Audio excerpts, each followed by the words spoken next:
in my backyard, and we have June Fuerderer with us again as a guest, talking about tools, some of the spring and fall preparation, things about planting bulbs, soils, just a little bit to touch on different things as we go along. Now, a lot of this is great preparation in order to have good bulbs that come up in the spring. So, June, I'm going to put it on to you a little bit. Where do we start with tools? Well, the tools are expensive. They are. And good tools are expensive. Yes, good tools are expensive. Right. They're worth it to spend the money because if you take care of them, then they last forever. Right. And they should be cleaned. The soil, the dry soil should be cleaned after use, or even after, especially after a whole season, you have to pay attention to it. So what's the best way to clean your tools? Like, say this tool is an example. Usually a fine sandpaper, you know, 00 or whatever it's called, sandpaper.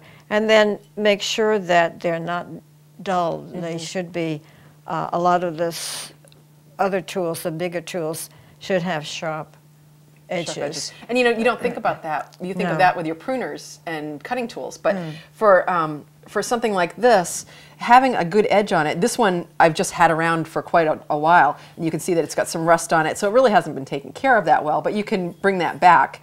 But like these edges here, these are not nice sharp edges. I wouldn't be putting my finger on here if they were.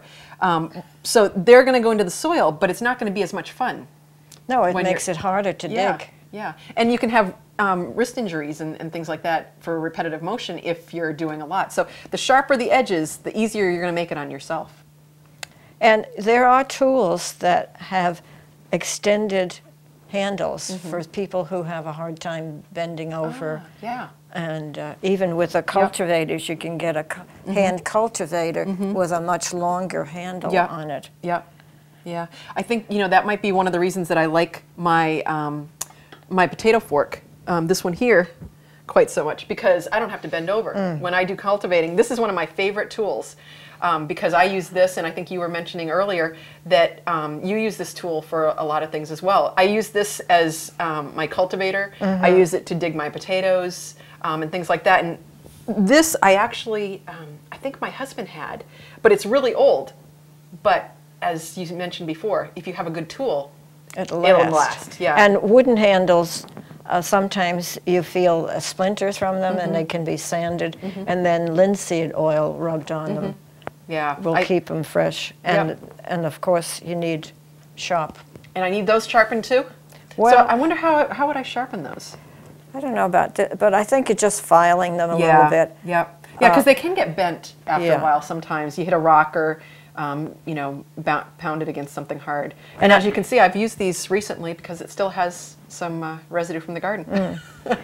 I also like I call it an edger. It's a blade that you can stamp on and edge your beds. The flat, and they're rounded on the tips. And they should be sharpened because there's nothing worse than trying to edge something and you can't even get it through the soil or the lawn.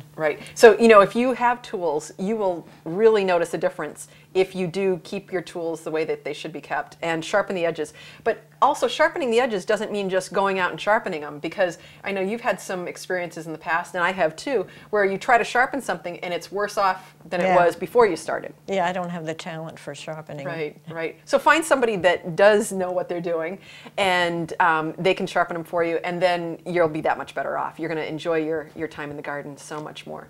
And the hand pruners, they should be... we have one here. They should be kept clean, and then... And this is a great... Look at this example here. We have mud on the edges. This hasn't been cleaned. I think we need to do some work on this.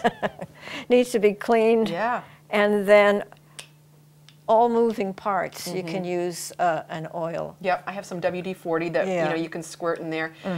Because it'll make working it so much easier. Yeah. And when you have a sharp blade, cutting a branch is almost a joy, because you clip through it. It's just like a nice piece of steak right through, and boom. So it does make a huge difference to take care of your tools. And the bigger tools and spades, shovels, they also should have be cleaned. And a lot of people who are real frugal will take a bucket of sand and add some used motor oil and just plunge it into that, and it will clean it off and at the same time leave some oil on it. Yeah, so what I understand is that you can do that, and like when you have your tools in the winter, you should just take a bucket of sand, put some either used motor oil, WD-40, household oil, vegetable oil, things like that. Stick those into the sand, and then you can just stick your tools right in and leave them there.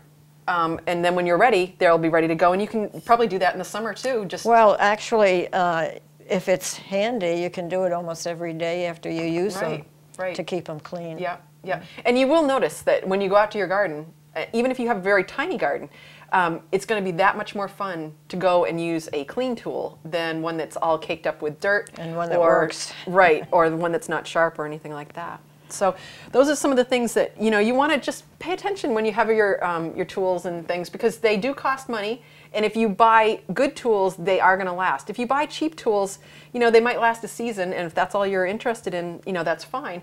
But what I've found is when I've picked up some cheap tools, they fall apart, or you're digging with them and the handles break or they bend. Yeah, so pay attention to what you're buying, and buying something good really will. And if you do have trouble with your back or bending, look for the extended handles. Yeah, yeah. So that would make a huge difference. So we've talked a little bit about tools, and you should go online as well for this and get more information about how to take care of your certain tools, because there's differences between your hand tools or your cutters and things like that. So that's what I would recommend. I think you have some information here about tools. This was in the latest Organic Gardening magazine. And what month was that? June? It's the current one. I couldn't find a date. December 2011, January 2012. This is. They show all different kinds of hand pruners, and actually they run from, price-wise, I think the cheapest is $13 or $18, all the way up to $87. Right. So there is a difference between them. Yeah. And they give suggestions down here how to take care of them, and the one thing is to keep them clean and use either household oil or mineral oil to put in I call it all the working parts to keep them going nicely. Yeah, yeah. Because when I've gone to the store, I've seen quite a range in pricing. And it's hard to know what you're buying because there is such a range. But if you look at a publication like this, or you go online, I'm sure that they have this information available online as well. You'll have a better idea of the choices that you're making when you're making your purchases for tools. And I lost my favorite one this year in the garden. So I want a holster. If I buy another one, I want a holster to put around my waist so I can put it back in again. Yeah, it's a great tool. I have carpenter pants that I'll wear sometimes, so I'll put my tools in the side pockets, but the holster would be a great idea. And there's a company called Duluth that has all kinds of holsters and things to put in buckets and things like that. You can go online for that as well. And they have things that you might be looking for, June. So something to think about. I'll try to find a holster. Yeah, yeah. The holidays are coming. Christmas will be here soon. I know. Santa will put something under the tree for you.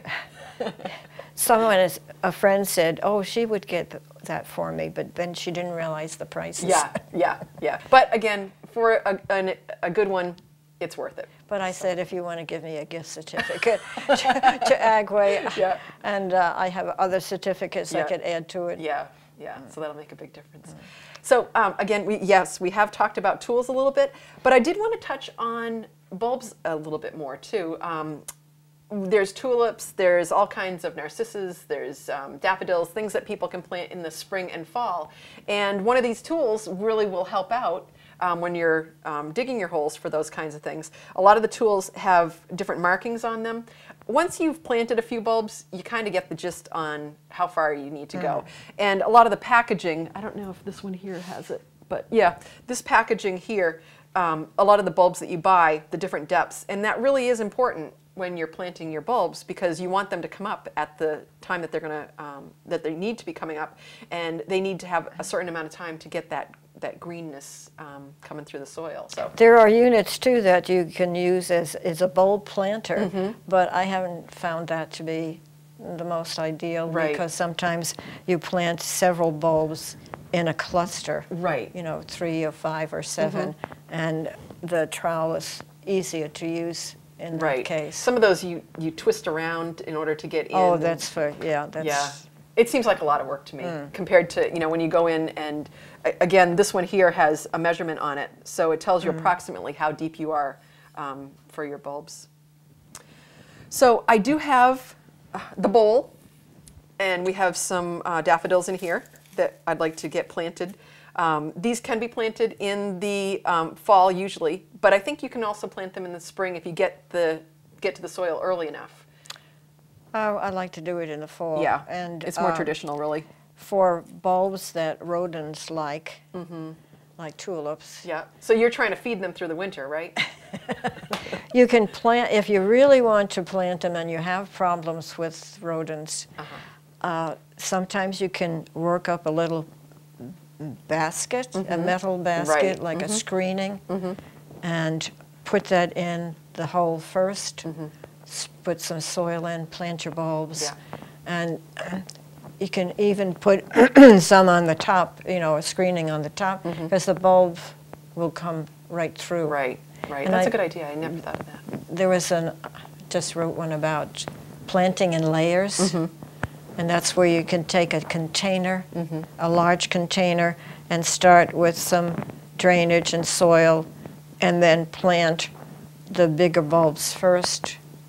And like the tulips, and you plant those, tulips have a flat side, and you plant them toward the edge of the container so that the leaves flop over nicely, gracefully, and then you keep layering them with other bulbs like the next daffodils and hyacinths and crocus, and they all come up at their time through the layers of soil. Yeah, it's, you know, that reminds me of Marlborough greenhouses.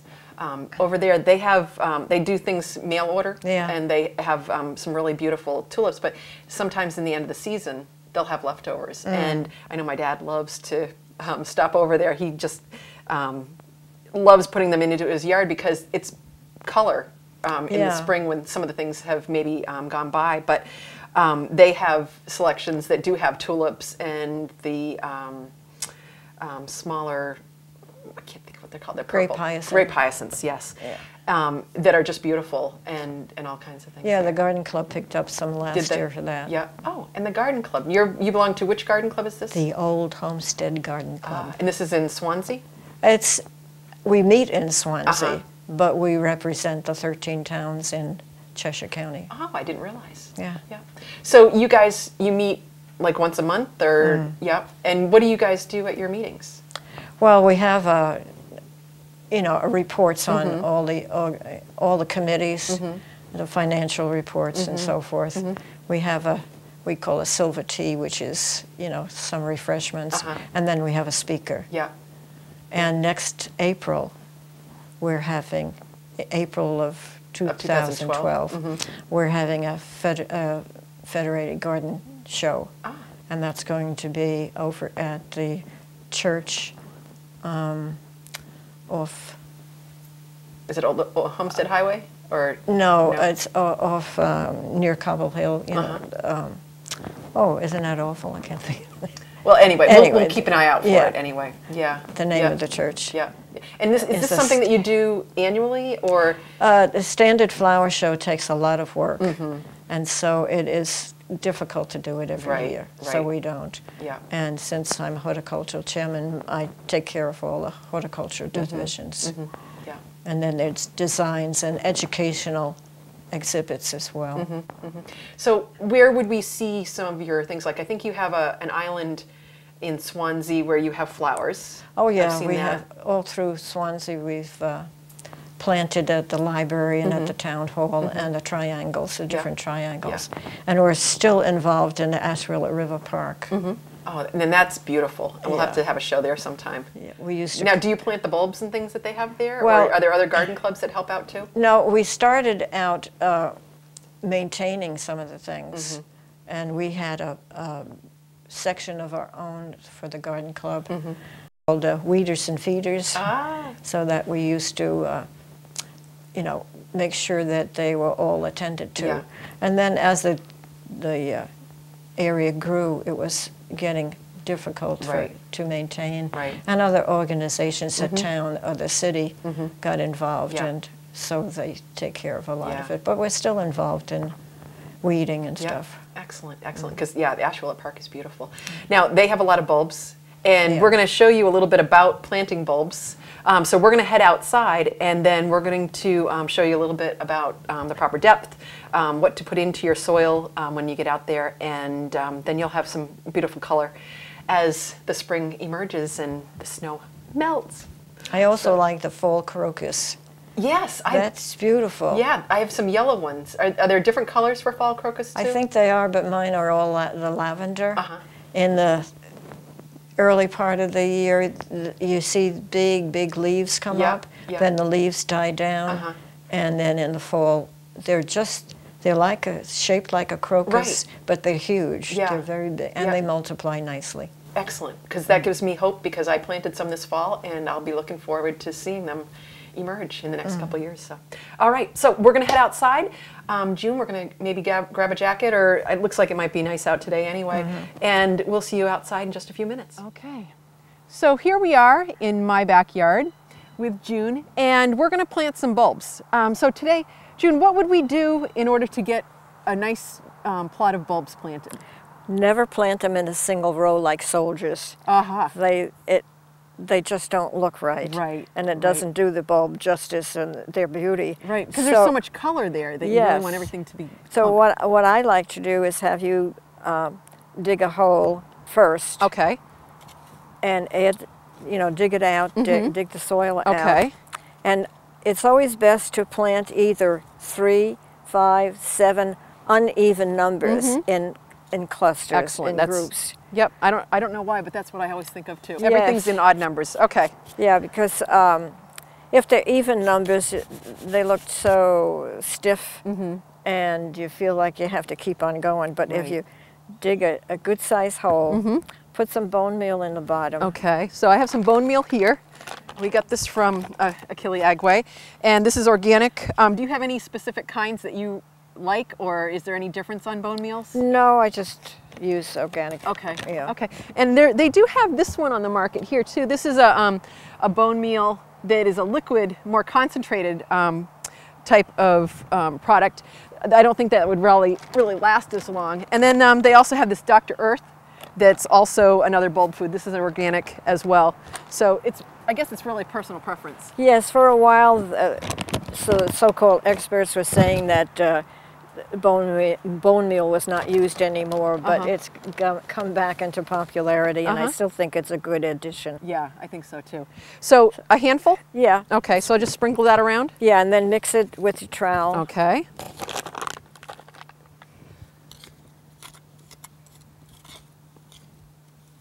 All right. And then what? Set the bulbs in. Do I put any peat? Would I put any peat moss in this? I wouldn't. No? No, Okay. your ground is probably This looks pretty good. So we have a pretty good sandy soil. It's loose, doesn't have a lot of rocks in it and things like that, so it looks pretty good. Okay, so you said what should I do next? Set the bulbs in. Okay. Right side up. Okay, now I'll dig the holes after, or No, is you this dug good? the hole already, didn't you? Nope. What I did is I just loosened it up, so I should take this and pull it apart then. Yeah, I Okay. would dig the hole first and then add the bone meal. Okay, so I'll do that again then. It's probably not going to hurt it. How deep should I go? Should I go deeper than this, June? Well, This is probably this deep, it's supposed to be, like 4 to 6 inches? yeah. Okay, so I'll go down a little bit further then. I would do 6 inches. Okay. And the bigger the bulbs you purchase, the bigger the flowers will be, or the plant will be. And the deeper you'll have to have your hole too, I would think.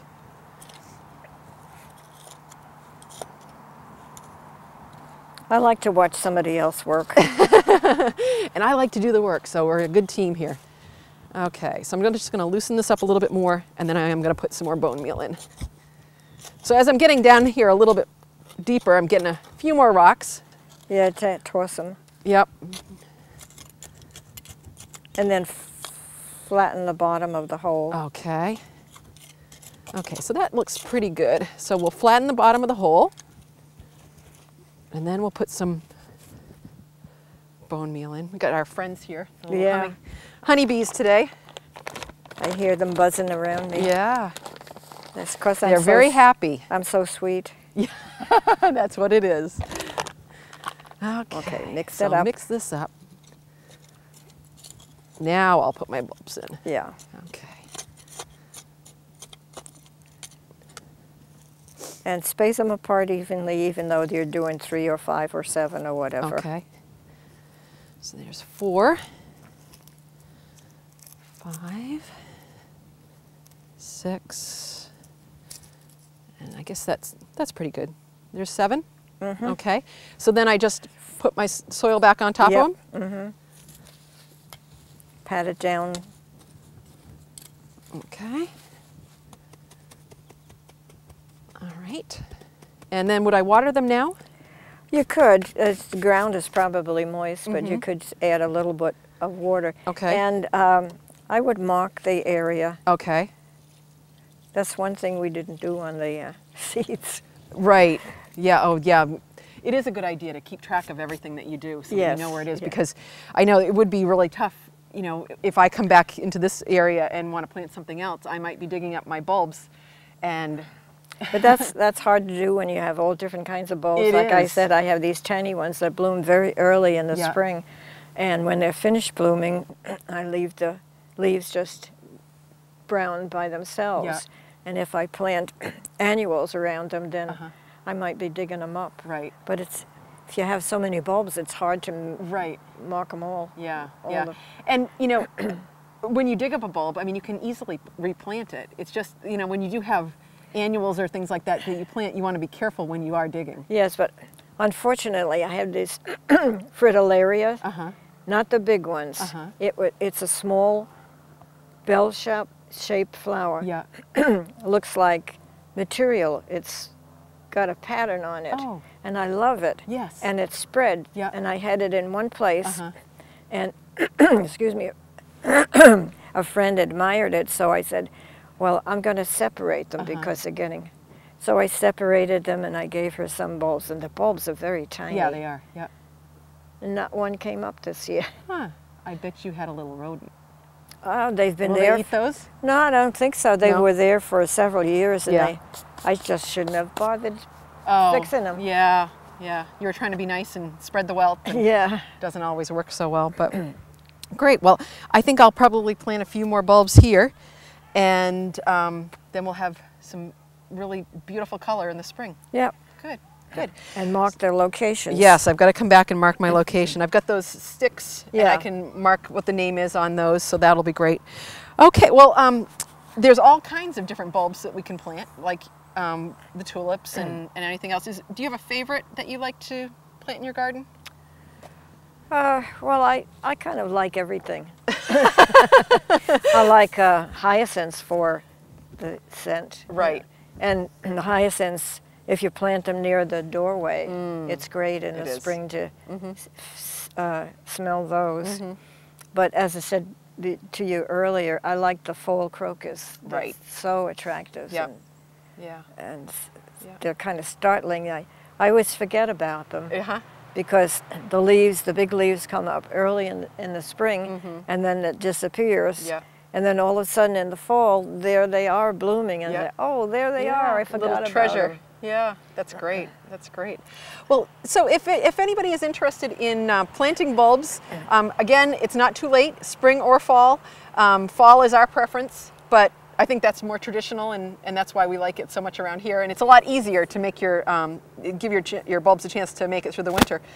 There are books. Again, you can go online and get information, but make sure that you plant your bulbs at the right depth. And there's so many different varieties out there that you do need to know how deep to plant them and what colors they're going to be. You know, that's another thing that, you know, when you plant gardens, white is actually a really pretty color in a garden.